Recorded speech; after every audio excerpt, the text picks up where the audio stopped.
起亚的。你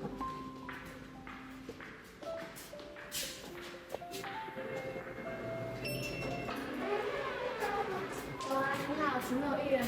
有，我今天预约席啊。没事哦，是的。可以在那边坐下先。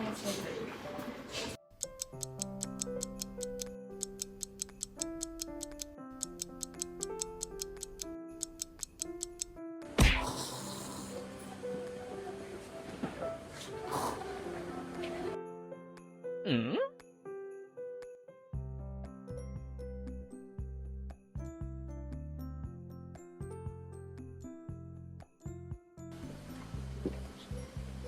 没事哦。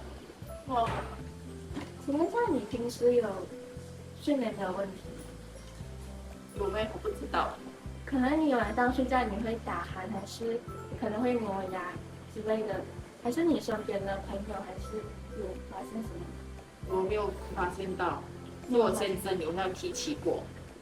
就是你晚上睡觉都会打鼾这样子吧？应该吧，不是很了解。你不是很了解。刚刚我是有听到你在等待的时候有一点打鼾的声音。其实你知道打鼾是一个非常严重的睡眠问题吗？不知道。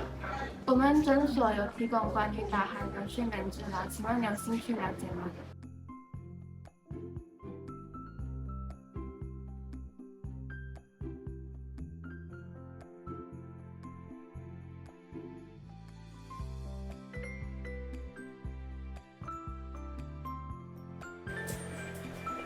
大哥哥，Hello，你好。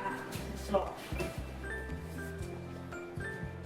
你可以告诉我一些你的困扰啊，睡眠的困扰。对的哦，我也是这样子，因为我睡觉的时候，我先生讲哦，我睡眠的时候会这种口声，然后睡眠品质不是很好，然后一直要上厕所。现在我就会跟你解释一些打鼾还有睡眠呼吸中止症的一些symptoms， 然后给你了解一下，然后一些可能你想不想做一些治疗啦 ？OK。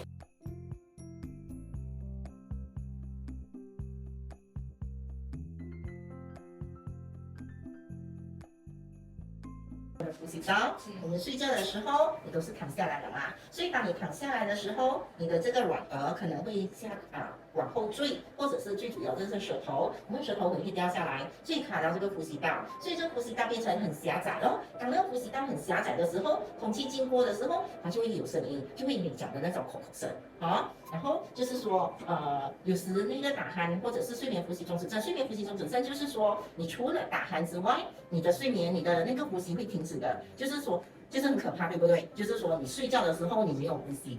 这是很多人都现在面对的，很多人以为他打鼾，然后他停了，经济很好，其实那个是很危险的时候。OK，如果我们基本上如果有睡眠呼吸中止症的人我们会给你做一些睡眠测试，然后一些表格会给你填，然后如果是有真的是查到那个测试出来你真的是有睡眠呼吸中止症的话，基本上我们可以做几种治疗。第一个就是说，你可能先去查一下你的鼻子有没有那个鼻子里面有没有东西阻塞，然后喉咙那边你可以看一下有没有扁桃腺或者是腺样体的发炎，它也是会肿胀，所以它也是会阻塞。然后如果这些都清除之后呢，你还是会有一些打鼾的问题，可能你也可以考虑看，如果是在比较不侵入性的啦，你可以考虑说要不要戴那种晚上睡眠的那个止鼾的牙套咯，大概是这样的东西。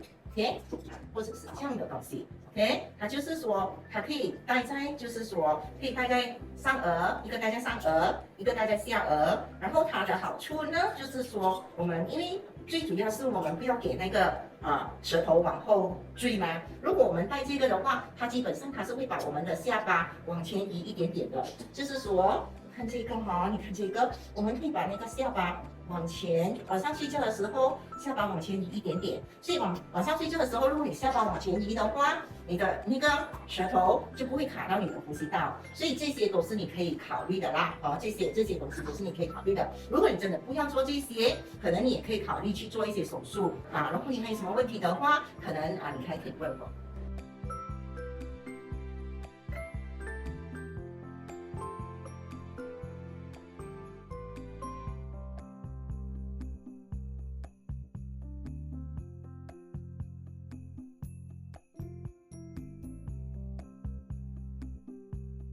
没错，我现在会给你填写问卷，你就照你的情况来回答就好了。来，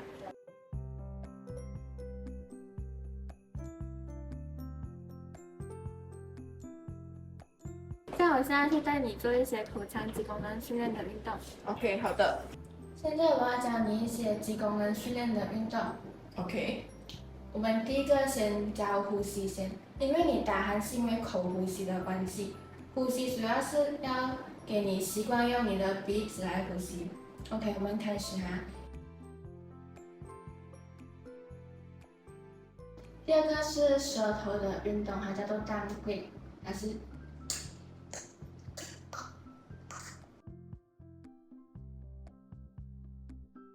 第三个我们是要做关于嘴唇的运动，是上下左右，个别鼓气5秒。